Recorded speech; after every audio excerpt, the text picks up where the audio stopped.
All right, I'm here now with former Governor Mitch Daniels as we talk about the passing of former Vice President Dick Cheney. You served with the Vice President in the Bush administration. What are your thoughts today on his life and legacy? It was a sad way to start the day. I woke very early, and there was an email from the Cheney family sent, I'm sure, to countless friends and former coworkers.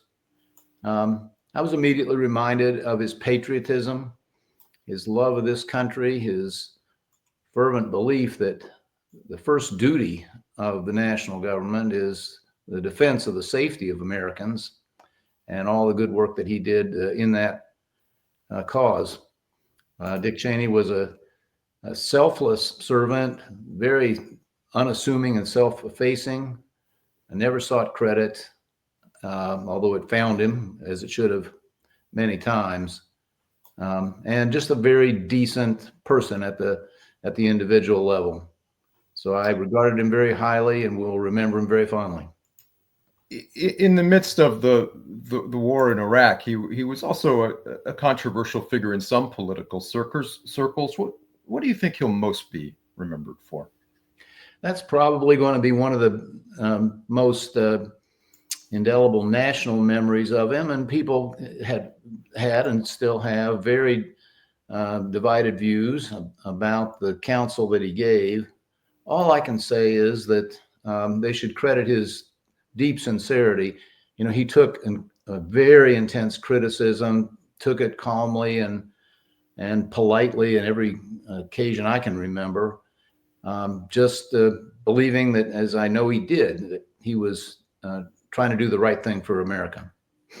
There aren't many vice presidents who say all along that they have no interest in running for president, and he didn't seek that position after President Bush's 2 terms. What does that say about his priorities and about his time in public service?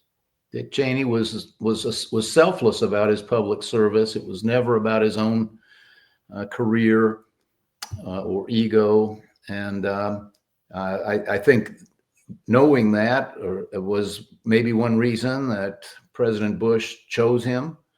But it certainly, I think it made for his effectiveness in the office. No one ever thought he was on the make for anything else. Agree or disagree, you knew that he was simply expressing viewpoints and pressing issues that he honestly believed were in the national interest. What are some of your memories of Dick Cheney, the man, and your interactions with him through the years as you got to know him, not just as a public servant and politician, but as someone that you would encounter in your day-to-day life? There are a lot of memories. I knew him first when I worked for President Reagan and had regular lunches with young Dick Cheney, then a member of the congressional leadership, and a handful of others over in the House of Representatives. Dick Cheney's the reason I wound up back in public life.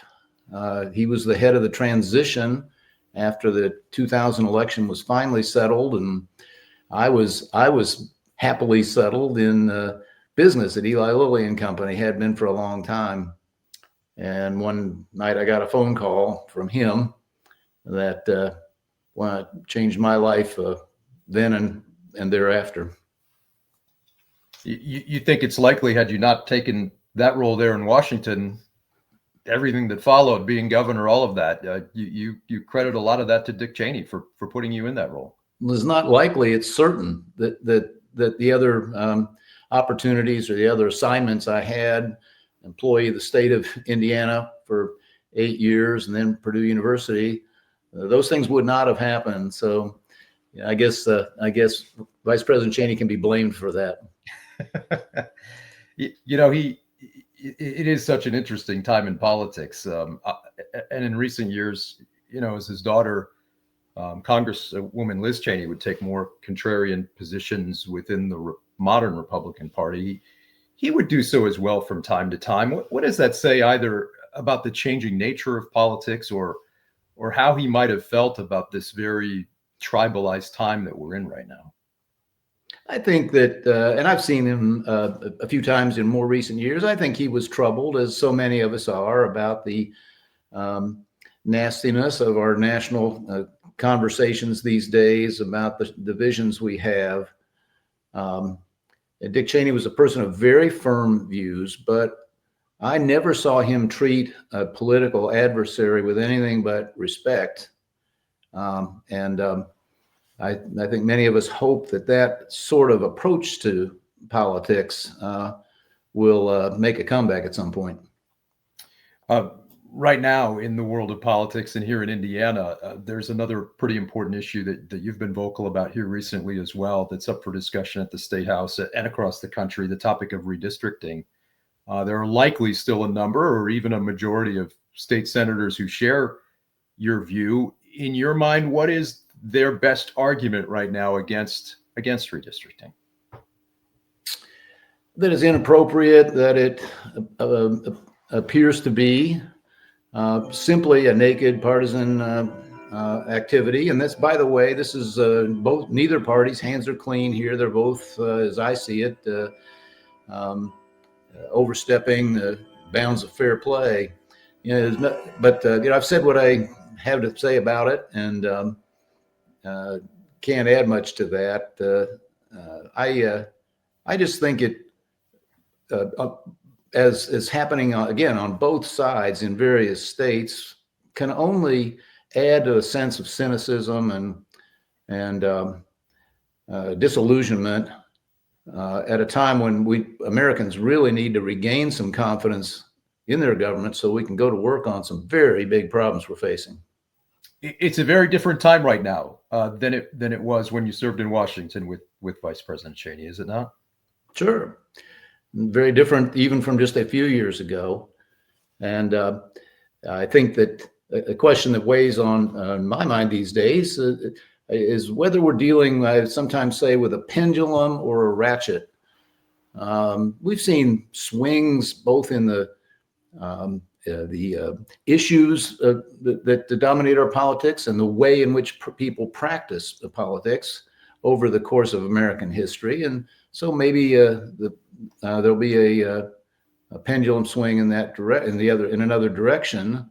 On the other hand, sometimes when standards are lowered of conduct or discourse, they never bounce back again. So we've got, again, big problems we should be working on in this country. It's going to take, at some stage, people to listen to others a little more carefully, and probably from time to time, to use a much maligned word these days, find some compromise middle ground. Mitch Daniels, thank you so much, former Governor Daniels. Any other final thoughts today on this topic or on the passing of your friend, former Vice President Dick Cheney? Each time we lose a major figure from our national past, I hope at least that it causes Americans to step back a minute and at least appreciate those who served and as best their consciences led them and gave to this nation. And remember that all of us have a responsibility, not just rights as citizens, but a responsibility to each other and to the freedoms that we enjoy. And I hope that people, whether they admired or didn't Dick Cheney, will reflect on his sense of service and citizenship as they absorb this news. Former Governor Daniels, thank you so much for your time. We really appreciate it. Sure thing.